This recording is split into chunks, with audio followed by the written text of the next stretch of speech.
Welcome to AI Chain Reaction, the podcast where we unpack the incredible world of artificial intelligence and automation. Each week, we're diving deep into the tech that's reshaping our lives, our businesses, and our future. From groundbreaking innovations and the latest industry news to practical strategies on how you can leverage AI automation for growth. We're covering it all. We'll be joined by leading experts, innovators, and thought leaders who are at the forefront of this digital revolution. Are you ready to explore how one small change can set off a massive chain reaction of progress? Then you're in the right place. Let's get started. Welcome back to AI Chain Reaction, the show where we unpack how AI and automation are transforming the way we work, move, and deliver value. I'm Nick Winters, joined by co-host Devon Winters. Today, we're excited to sit down with Matt Hertz, founder of ThirdPerson, a platform helping e-commerce brands find their perfect logistics and 3PL partner through AI-powered matching. Matt, it's great to have you with us. Thanks, Nick. Thanks, Devon. Excited to be here. Awesome. Well, let's go ahead and get into your background. So let's start with your journey. You've worked with some iconic brands like Rent the Runway and BarkBox and Away. Before launching ThirdPerson, what moments or challenges from the experiences sparked the idea for building a matchmaking platform for brands and 3PLs? Yeah, sure, Nick. Maybe just to add a slightly more context to all that, you're absolutely right. I'm lucky to work with a handful of really exciting e-commerce brands. As an employee, I worked at companies like Rent the Runway, as you mentioned, Birchbox. I have worked with BarkBox, but not as an employee, as a consultant. So that's still fair game, as well as Away and many others. But ultimately. Through the consulting work that I had been doing over the last 7 or 8 years of my career, after I was an in-house operator at those aforementioned businesses, I really saw that the most common service that was requested of me was helping brands find the right 3PL partner. And I trust that many of your listeners are familiar with what a 3PL is, but the way I kind of define 3PL broadly is a fulfillment partner, a warehouse partner. 3PL stands for third-party logistics, which means just about anything. UPS and FedEx. FedEx is a 3PL in a sense. They are a third-party logistics partner. But over the next few minutes, as I kind of speak to 3PL, I sort of refer to it more as a warehousing partner. So long story short, Nick, the most common service that was requested of me by emerging and high growth e-commerce brands was helping them essentially do an RFP, request for proposal for PL services. I said to myself, hey, you know what? If enough brands are asking for this service, maybe there's a way to build technology and build software around it to kind of help automate the process that I was running and potentially actually come up with solutions that are more effective using computers and automation and AI than humans ourselves. Definitely. Very cool. That's very awesome. And to go off of that, what problem is ThirdPerson solving in the world of e-commerce and logistics? Yeah, so really what we're focused on here, and I should preface by saying that the business is less than 2 years old. Launched the business in March of last year, so a little over a year and a half ago. So, we're still a young business. We're doing well, and very excited about the early traction that we've developed. But we're still a startup, and really, the key problem that we're solving is enabling brands to discover and connect with qualified 3PLs. And I would triple underline the word qualified, because Nick and Devon, I don't know how much experience either of you have with finding a 3PL for a business, but even this morning, I spoke to a couple brands that said that the way that they found their first 3PL was via Google. I guess nowadays it's becoming like ChatGPT and other AI tools. And, I use this analogy all the time. I say like finding or, leveraging Google, whether it's Gemini or ChatGPT or Claude or any other tool that you might use to find a 3PL is akin to single Matt walking into a bar on a Friday night and saying, who's single and who's ready to get married? Let's go get married. Right? Yeah. Maybe that works for some people, but that's not, that isn't a way that I would probably qualify, or I would encourage you to qualify a partner for you. Yeah. So really, what we've built here at ThirdPerson is, a tool, is a platform, which, by the way, is completely free, 100% free for brands to use. We don't charge brands a nickel. no credit card, a free experience. They share a little bit of information on what they're looking for, on their profile and needs, number of orders a month, number of SKUs, sales channels, product category, what they're looking for in a fulfillment partner. And currently we've got about 300 different 3PLs on our platform, Wow. each of whom have shared information about what they're looking for, right? If you think of that, using that sort of dating analogy. Yeah. So they've shared their ideal client profile, or what's known as an ICP, so that when, Nick's Candle Company signs up looking for your first or next 3PL partner, within a matter of seconds, literally within 3 or 4 seconds, our algorithm, our proprietary AI powered algorithm, will score Nick's, what did I say, Candle Company or Hot Sauce Company, widget company against each of those 300 3PLs. And within a handful of seconds, we'll provide the top 10 PLs for your specific needs and allow you to connect with them. So that was a long-winded response, but it's essentially a way for brands to distill this universe of literally thousands and thousands of disparate, fragmented 3PLs down to just a handful that are qualified to support you. Wow. That's amazing. Yeah. I mean, I'm picturing exactly what you're saying, like small startup or e-commerce brand. And you're like, they're going to Google, they're going to maybe ask a friend, a referral or something, but now you're taking it to more of a professional scientific type process, right? Way better. And to do it in seconds, that's super cool. Absolutely. Yeah, definitely. Yeah. That's incredible. When you, looking big picture, when you zoom out and look at the wider landscape, what major shifts or trends do you think are shaping the future of this industry? Yeah, well, I mentioned it a moment ago, Nick, but there's a lot of 3PLs and the market's moving really, really quickly. And I think that's a good thing. I hate to sound almost like a boomer by saying that, e-commerce, is like a new thing, right? But like, it really is a new thing, right? Like it's only in the last 15 that e-commerce has really become what we know of it today. And honestly, just in the last 5 years, when the pandemic came around, in the 2020, 2021, that's when e-commerce really kind of took a leg up, shifted up. There's, a lot of 3PLs that are really trying to innovate. And like the 3PL market is not a new thing, right? The 3PL market was not born with e-commerce, right? It's been around since Adam and Eve, right? Figuratively speaking, right? Like, but the point there is that 3PL market really started helping brands with their retail fulfillment, right? If you were a brand trying to sell into Target or Walmart or QVC or Costco or, Macy's or a big box retailer, you would use a 3PL. There are many really great 3PLs that I have relationships with that have been around for 50, 60, 70 years. And e-commerce was not around then. So as the market has evolved, we're now, let's call it 15 to 20% ish of total retail, of total commerce in the United States is e-commerce.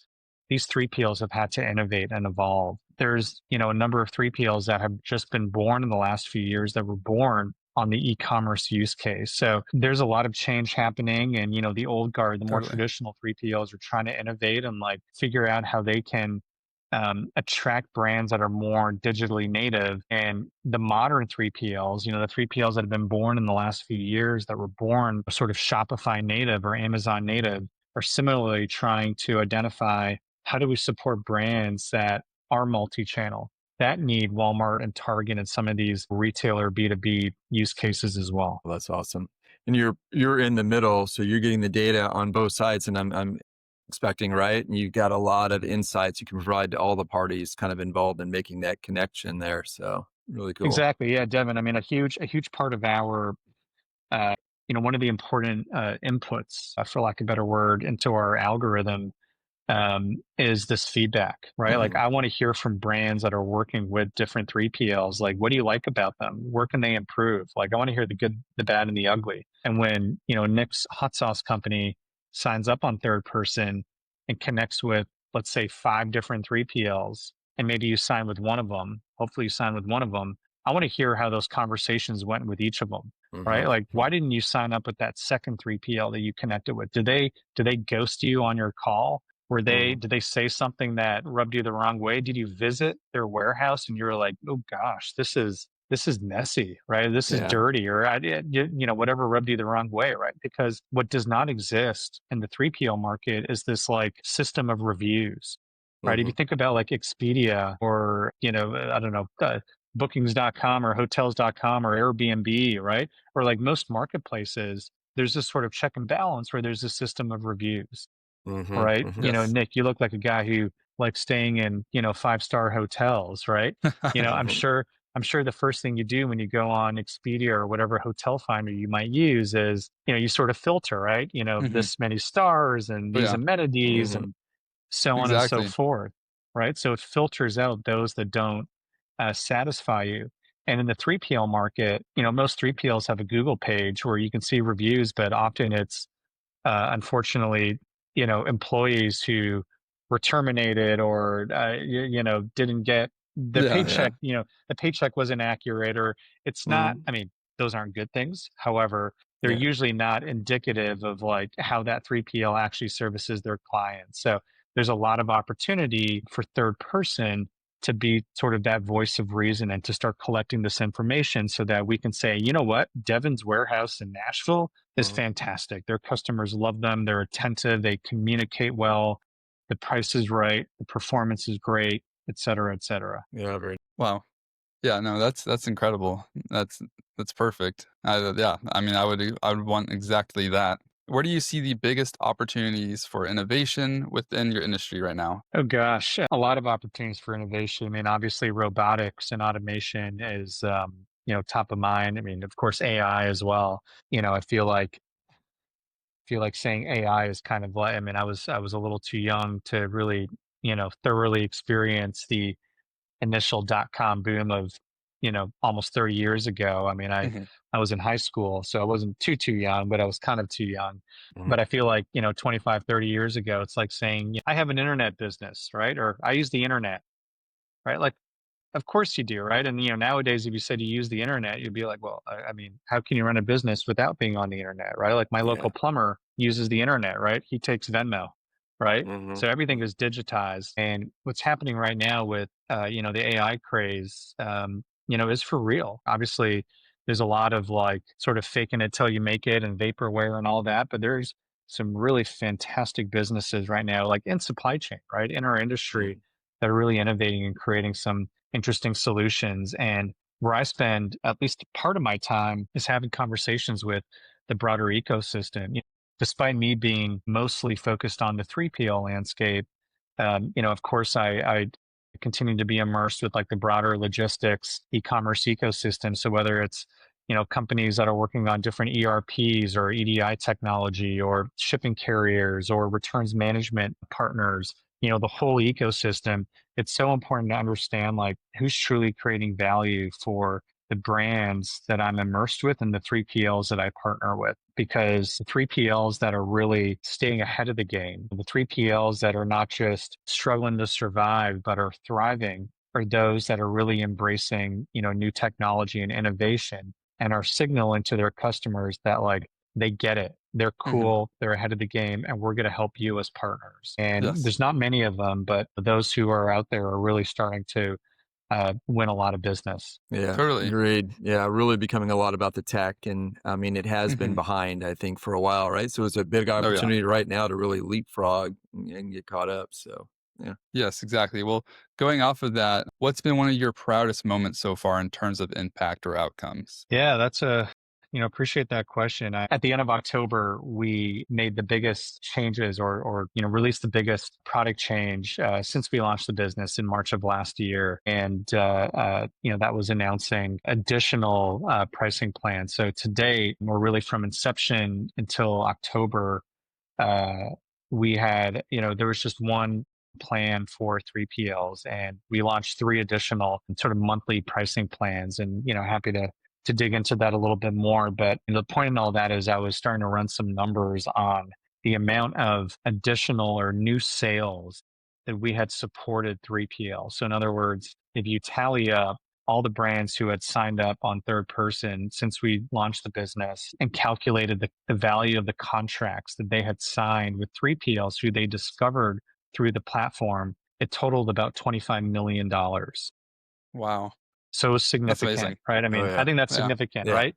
It Now, is. that's Huge. not 25 million to my Yeah. business, but yeah, it's 3PLs who have won a total of 25 million. And, you know, that's just sort of approximate, right? Maybe it was 20, maybe it was 30, but, you know, order of magnitude, about $25 million new business that 3PLs generated by, you know, being part of the third person platform. And I tell you that most of those 3PLs who had won that business were smaller 3PLs, right? 3PL, you know, these weren't, you know, the top 10 3PLs in America that are billion-dollar businesses, right? These are businesses that are generating, you know, sub $10 million in revenue each. So for them to win a $500,000 contract is significant for their business. You know, helping small businesses, helping 3PLs win more business is tremendous. And then as well, like the flip side of that coin, given that we are a marketplace, helping those brands find that 3PL that is a great fit for them and, you know, seemingly helping them, you know, helping them thrive in that relationship, right? Helping them find someone who truly is qualified has been really great. So that's really first and foremost what we set out to do here at Third Person. And that's awesome. Yeah. I mean, that's only 2 years in too, right? So, and already, I mean, that's really, really good turnaround. And Yeah, it's amazing. incredible. Yeah. Yeah. Thank you. Yeah. Of course. And congratulations on that as well. That's impressive. Okay. So what makes Third Person different from others trying to solve the same problem? Yeah, look, there's you know, Nick, there's a handful of us that are ultimately trying to solve a similar problem, right? Which is helping 3PLs get more business, right? Win more business. I'd be naive if I said I'm the only one doing this. And frankly, I know, you know, most if not all of my competitors, and most of us talk regularly, right? You know, I'm sort of in the camp of like, I want to talk to my competitors, right? Because it's a small world and I have a certain ICP and they have a certain ICP, you know, ideal client profile. And, you know, you never know who might be in the market to buy or sell someone else, right? So, you know, just to kind of preface that, you know, I'm always down and eager to meet my peers and competitors. I've always been that way. The pie is so large that it's not a winner take all market. You know, to answer your question a little more specifically, Nick, while we are all solving a similar problem for both the brand and 3PL, how we approach that problem, and again, I'm speaking more for myself than others because I haven't, you know, studied every other pricing model or model. I'm more focused on myself and our model. But what I've seen and what I've heard from 3PLs and brands who have experienced some of these other models without naming specific names is that the way that we approach this problem is fundamentally different. And that's implicit in our economic model, you know, how we get paid, how we charge partners, where the incentives are very much aligned, but also at the core of our product. And I don't believe that any of my peers or competitors have what we've built in our product, where most of the others have built directories, right? So it's more similar to like an Expedia, where as the user, you can kind of choose your own adventure, right? It's essentially a big database and you can click, I want this and I want that and I want this and I want that and filter for. We don't have that, right? Part of the spirit of our name, Third Person, you know, maybe I should have called the business findawarehouse.com for SEO purposes, but I'm not a marketing guru. You know, I'm an operator, so shame on me. But, you know, kidding aside, guys, you know, part of the spirit of the name Third Person is to provide that third person perspective, right? Like, Nick, tell me who you are, right? Again, going back to that earlier dating analogy, tell me what you're looking for in a partner, and then trust that I know, you know, that I have this like Rolodex, you know, this network of all these people who would make a good partner for you, Nick. Apologies, maybe you're spoken for, but just to use that analogy. That's a good analogy. It's a good one. Yeah. That's good. Yeah. No, I like the name Third Person. Yeah. And, you know, I think the point there, Nick, is that, you know, this algorithm that we built, this AI powered algorithm, which I sort of touched on earlier, and, you know, collecting this feedback and data on like, you know, how those conversations have gone to sort of be able to yield how different 3PLs operate and communicate and act. That is really unique in our product. Unlike the other products that I've been privy to, it's more like, hey, we've got this client who signed up, this brand who signed up, that's shipping 10,000 orders a month, that's got 100 SKUs, that sells candles. Who wants to talk to them? And of course, every single 3PL in America raises their hand, right? I mean, some of these platforms use Slack to, and you know, put a thumbs up emoji if you want to talk to them. So now everyone says, yeah, I want to talk to them, right? You know, high volume, low SKU. And then the platform gets paid, I don't know, $50 or $100 for every 3PL that opts in. So now they've got, 23 PLs at, $100. You've said, yep, that's a nice little business, right? I mean, they'll probably be living on some private island well before I ever dream of doing so. But I do not think that aligns incentives, right? Because Yeah. 19 of those 23 PLs who've opted in may actually not be qualified to support them. Whereas with third person, we've sort of redacted all that and we put the power in the brand's hand to say who they want to connect with. So, it's a completely anonymous product where 3PLs do not know that Nick's hot sauce company has signed up because, in fact, Nick actually might be working with one of the 3PLs on our platform. And we don't want that 3PL to know that Nick is starting to sniff around and look for his next partner. That's incredible. Super smart. Yeah. I mean, it really, just thinking of these guys, even trying to go through directories and pick the right one and really understand how that would work. You can make the wrong decision super easy anyway. So why not let the model just decide for you? I like it a lot. Yeah. Super cool. Yeah. Well, as you scale, where do you see the biggest opportunities? Yeah, well, look, despite some of the early traction that we've gathered, we still have a long road ahead. I have a lot of ambition for this business, and I think continuing to improve the algorithm, continuing to improve the quality of the product is really exciting. Again, going back to what I just mentioned, part of the impetus in keeping the name sort of fungible, right? Third person. I certainly have an interest in starting to test out other needs that brands might have. So not only helping a brand, Nick's candle company or hot sauce company find the best 3PL partner, but helping you find the best shipping carrier, the best returns management partner, the co-man or co-packer, right? All these, disparate decisions that an operator needs to make to kind of complete their supply chain stack. Each of those decisions are a really important one for your business. I think there's potential to kind of leverage this algorithm and this intelligence that we're building to start to test some of these other categories and sort of cross sell these other initiatives. So I'm super excited about that as we look ahead in our business. But I've always stood as a trusted source of information, and what I don't want to do is like sell out, figuratively speaking, and like controlling the quality of the platform and continuing to create value for both sides of the ecosystem will always be paramount to the work that we do here. Good. Yeah, I It's like such that a a lot. dynamic environment too. How frequently does the algorithm have to change? Is it constantly evolving? It does change regularly. Yeah. I mean, not a month goes by where we're not making changes, and changes aren't happening in real time. Although there's certainly a path in the future where that can happen. But we're collecting a lot of information. We are surveying 3PLs. We're surveying customers. We're learning. Just throughout the ecosystem, we're changing the questions. Sort of that onboarding or intake that we ask 3PLs when they sign up. Those questions are evolving, as are the questions that we ask brands. So it's definitely a living document, so to speak, and it's proprietary and something that is really important, to our business and ensuring the highest quality matches or connections between brands and 3PLs. Yeah, of course.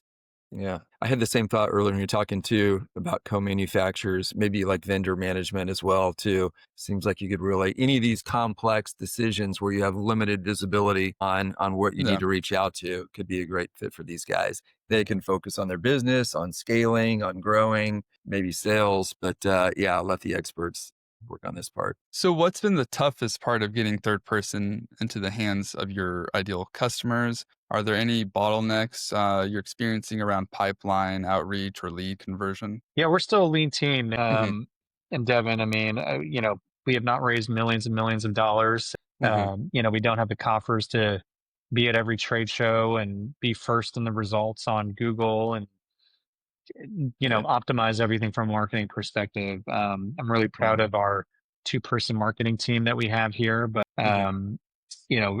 today we've got there are 6 of us in the business, and everyone else but myself are contractors and part-time. So you're talking to the only full-time employee in the business. So that's awesome. We're certainly lean. I certainly prefer the lean path rather than let's just throw a bunch of money at the problem and hopefully it solves itself. But Yeah, I agree. I'd be lying if I said that I would love to have a few more full-time resources on the team, and I'd love to convert the other 5 contractors and part-time folks to full-time, because they're all terrific at what they do. But unfortunately for us, we don't have those coffers. So yeah, to answer your question more directly, Nick, I wish we can move faster. All Yes, right. definitely. Resource constrained is our biggest problem, but it's also probably Google's biggest problem and Apple's biggest problem is they wish they had, more people to solve their problems. So it's always going to be a problem, but at our scale, given that we are, truly a startup, if we could add 20 more hours a week of manpower, of strength, that would be meaningful for our business. So, Definitely. as our business grows and as fortunately revenue is going in the right direction, and every month we're getting, I was going to say a little bit bigger, but honestly, a lot bigger than the prior month, as Oh, we that's kind of awesome. close October here and kind of reconcile things in November, we were a lot bigger than we were in September. So that'll really be helpful in kind of adding, human resources. But yeah, right now, resources is certainly our biggest bottleneck and constraint. Definitely. Oh, that's super awesome to hear as well. How do you see AI and data automation changing the way 3PLs and e-commerce sellers collaborate? Yeah, well,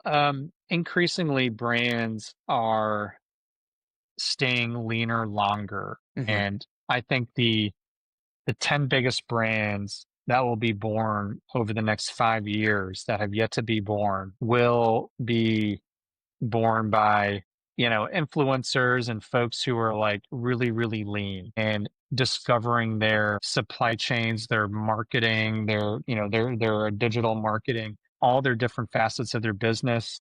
They'll be discovering that digitally. And, candidly, I've been supporting a 3PL, a friendly 3PL on the side and, going through their website, doing, a website audit.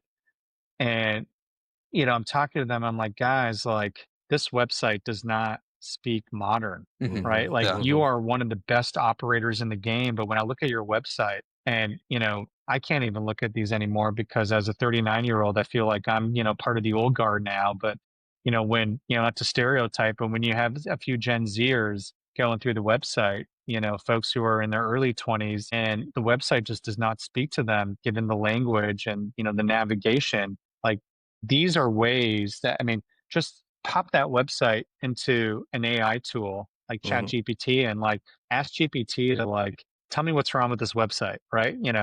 And they will tell you, a dozen things that can quickly improve your website. Even if you took 3 or 4 of those recommendations and implemented them, you would overnight become more successful. So, I think 3PLs, and I sort of touched on this earlier, but certainly 3PLs that really embrace the way that modern retailers and buyers, shippers are using the internet and using different tools to discovery and make vendor selections, right? They're not going to the trade shows. They're not reading print media, right? They're listening to podcasts like this. They're reading certain newsletters. They're, on Reddit. They're in different like founder Slack groups. These are the channels that brands are using and the 3PLs that will, Twitter, et cetera. These are the paths that 3PLs who really embrace that will continue to win new business. Yeah. Is part of your outreach then with these 3PLs a mechanism to help get some of these good 3PLs to up those standards, whether it's the website, their outreach, help people look at them as well? They're a good 3PL, but it doesn't show it on the outside. Absolutely, Devin. And part of the impetus in launching our new paid plans back in October was really to start shifting ThirdPerson away from being just a lead gen tool into being marketing infrastructure for 3PLs. The most common question we heard from 3PLs, some of whom had one new business, others were, getting some leads and working them. They were like, hey, this is great. ThirdPerson is working for us. How do we close more business? Right? Like, how do we stay ahead of the game? We have a really leaky bucket. We're getting lots of leads, but they're just they're falling through the cracks, right? They're slipping through the bottom of that leaky bucket. How do we land them more, right? Like, where are we missing? Are we pricing too much, too high? Are we not pricing enough? Are we too low? And that's kind of scaring people. Do we not present ourselves well on sales calls? Are our proposals too cumbersome? Like, among many other factors, right? So Yeah. part of what we're shifting with this new commercial model that we launched a few weeks ago is helping 3PLs not only continue to get more leads, but to stay ahead of the market. So some of these insights and data and benchmarking that I just mentioned, but also taking advantage or leveraging our community and our ecosystem. So doing company spotlights, doing blog posts, hosting these in-person events that we've started to do back in September, webinars, and different media to like spotlight these 3PLs and showcase them in a way that many 3PLs are unable to do themselves. Well, that's awesome. Yeah. Yeah. Really brings that visibility to the market for people outside of the market to see what's going on too. So like it. Exactly. Yeah. Yeah. Well, let's get into advice to innovators. For founders or product leaders listening, what advice would you give them about integrating AI into their product development process? Well, you absolutely need it, right? Without sounding overly, tongue in cheek, right? And, again, I'm not I'm sort of ashamed to say it, but I'm not a product person myself. I'm probably a C grade product person. I'm non-technical, and that's another handicap, but unfortunately we have a really good team behind us. But yeah, you absolutely need to leverage AI in your product and in your business, right? Like whether it's, core to your product like it is with ThirdPerson, or it's just tools that you use, as a business person to streamline your day to day, right? Like not using AI is like, like I was joking earlier, 25 years ago, if you were, in 1995 or 99, and you say, hey, you know what? I'm not going to use the internet, right? Like I'm good, right? Like I don't need email, right? I don't need the web. I don't need Yahoo or AOL, right? Like I'm like, if you said that, you weren't going to last very long, You're right? gone. And it's the same thing here, right? Like you absolutely need it. But I also think, kind of the flip side of that is, the biggest sort of business advice I would give is like, stay focused, right? And that's Definitely. something that me personally, it's really difficult for me to stay focused. So I have to kind of pinch myself and remind myself that like, let's crack this first puzzle first before we start. There's so much more we can do with ThirdPerson, but it's really important to like become famous for something and stay rooted in this first product. And once we kind of figured this out and, like that old saying, like figure out how to scale from 0 to 1 before you scale from 1 to N. Right. And again, while we've developed some really great traction, I don't think we've yet successfully scaled from 0 to 1. We're almost there. Yeah. But only once we get there can we start to explore some of these avenues that we can really start to accelerate the business. Yeah, super smart, super smart. Yeah, I kind of forget the shiny objects. I hear sometimes just focus on the big rocks or one bottleneck at a time and just stay focused and bust through those and get there. So it's exactly good advice. It's a journey. Yeah. Well, wrapping this up, where can people learn more about ThirdPerson or get in touch with your team? Sure. The product lives on our website. Go to thirdperson.co where you can explore the product. Yeah. My email is matt, M-A-T-T, at thirdperson.co. I'm on LinkedIn, so look me up on LinkedIn. I also have a weekly free newsletter that I send out called Sent Items. You can also find that on my LinkedIn. So I'm on most of the socials. Just, look me up, Google me, Matt Hertz or ThirdPerson, and we'll love to connect with anyone just to talk, e-com, supply chain, business, logistics, any of those fun topics. Yeah, that's awesome. That's great. Definitely can't wait to hear the feedback on this and see, because you're definitely, you got AI already embedded. You're working out there. There's probably a lot of people with a lot of questions on this too. So thanks for sharing all this. Of course. Yeah. Well, Matt, thanks so much for joining us today and sharing how ThirdPerson is simplifying one of the most complex and critical parts of e-commerce. For everyone listening, if you enjoyed this episode, be sure to follow AI Chain Reaction for more conversations at the intersection of AI, logistics, and business innovation. And that brings us to the end of another episode of AI Chain Reaction. Thank you so much for tuning in and exploring the incredible world of AI and automation with us. We hope today's discussion sparked some new ideas and gave you valuable insights into how these technologies are shaping our future. Don't let the conversation stop here. What was your biggest takeaway from this episode? Let us know in the comments below. We love hearing from you. If you enjoyed this deep dive, make sure to hit that subscribe button and turn on notifications so you never miss an episode. for more resources and to learn how AI automation can transform your business. Visit us at wintersaisolutions.com. Thanks again for being part of our community. Until next time, keep innovating and stay curious.